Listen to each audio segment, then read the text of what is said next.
Welcome to Mystic Musings with Tobie Hewitt.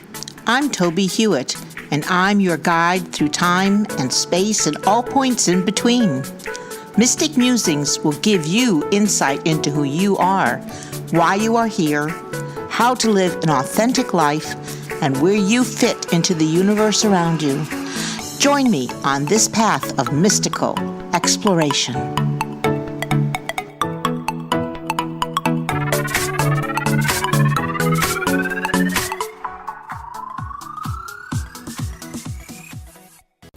Welcome to episode 83 of Mystic Musings with Tobie Hewitt. This week, we will continue to consider pathwork as we continue our mystic journey. Fall back, spring ahead, the artificial manipulation of time, or at least time as we measure it. Before clocks, no one thought to move the time forward or backward for the convenience of humankind. We just muddled along, waking up and falling asleep with the sun, and sometimes staying up and basking in the light of a full moon when rituals took place and everything happened rather naturally.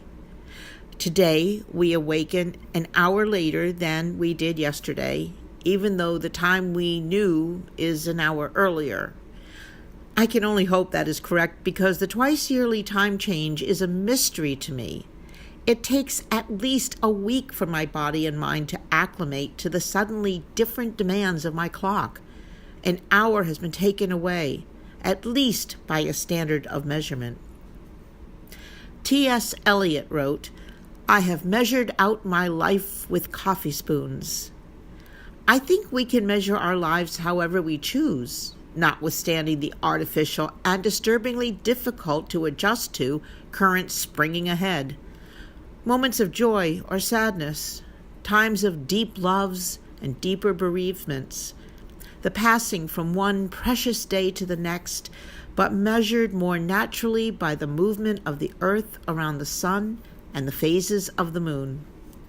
For a long time, I measured my life by school time, by quarters or semesters, and work assigned and assignments completed. I believe I will never shake the anticipatory feeling of each September as a new year of school began. It still begins then for me. The year starting in January has never made much sense to me. We do nothing different on January 3rd than we did on December 27th. But the beginning of a new school year is the time for reflection and planning. What is to be learned? What is to be absorbed to become a part of the core of our knowledge and beliefs and even our souls? What spark of truth will enter us and transform the way we look at the world and ourselves? Yes, for me, the measurable year starts with the school year and ends after final exams and the last papers turned in, with a nice break for renewal. Whether or not I am an active participant in the process. I miss academia and sometimes play with the idea of returning to teach a class or take a course on some topic I never took while in school. Learning never ends, and the experiences of communal learning, the testing and challenging of one's thoughts, and the ideas of those who were here before us in a group setting is one of the mostly unappreciated aspects of our lives.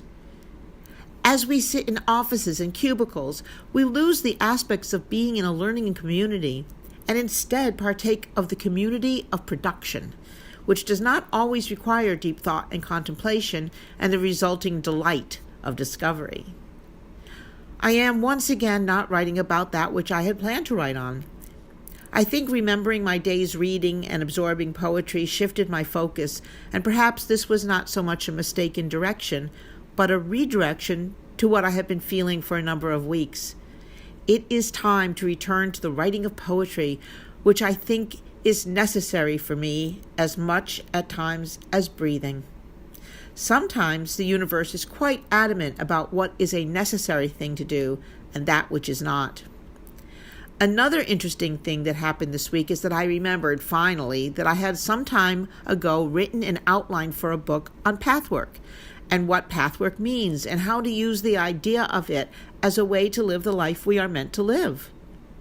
After several fruitless days of searching my computer for the outline, I asked the universe where it was, and after a couple of misdirections, I have a lot of file boxes, found the outline, and will use that as the basis of my daily writing practice. I find that Spirit communicates best with me through writing, because there is a certain measure of releasing control and allowing the intuitive mind to be open to the ideas that need to be caught and saved to the page. I think it is finally time for the Pathwork book to be written. Teaching about the tools that create a mystical life seems to be the main topic of my teaching career, which has shifted from English to those ideas that will help others understand and experience that they are spirits inhabiting a physical body for their time on this plane. We think it will be beneficial to explore the idea of writing more books on these topics. Also, it seems as though I am being encouraged to write blog postings regarding pathways to mindfulness, which I am sure will be helped along by Spirit. It does seem like a lot of writing, but I welcome the challenge if it means that you will be able to learn from what is created with the help of those on other planes who wish to communicate their knowledge and encouragement. I will keep you posted on these developments and encourage you to try your own intuitive writing. Please check out my book, Intuitive Writing, available on Amazon under my name, Tobie Hewitt. Sometimes it is not the measurement of time, but the acknowledgement that time is passing that inspires the need to act on those ideas and projects one puts aside for another day. If you do one thing every day that speaks from your spirit, for example, write a poem, do an act of kindness, find a way to make a positive difference in the world, your measurement of time will become less attached to an artificial mode and more in harmony with the natural rhythms of the universe. Please join me next week when we will all be 1 week older, but it is hoped 1 week closer to manifesting the best aspects of our pathwork. Thanks for listening to this episode of Mystic Musings.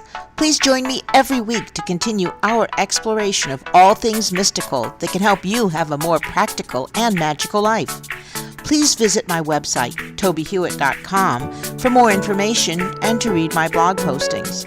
And join me also at pathwaystomindfulness.org to learn how you can schedule a presentation. I'm available for mindfulness training, demonstrations of psychic abilities, and individual readings.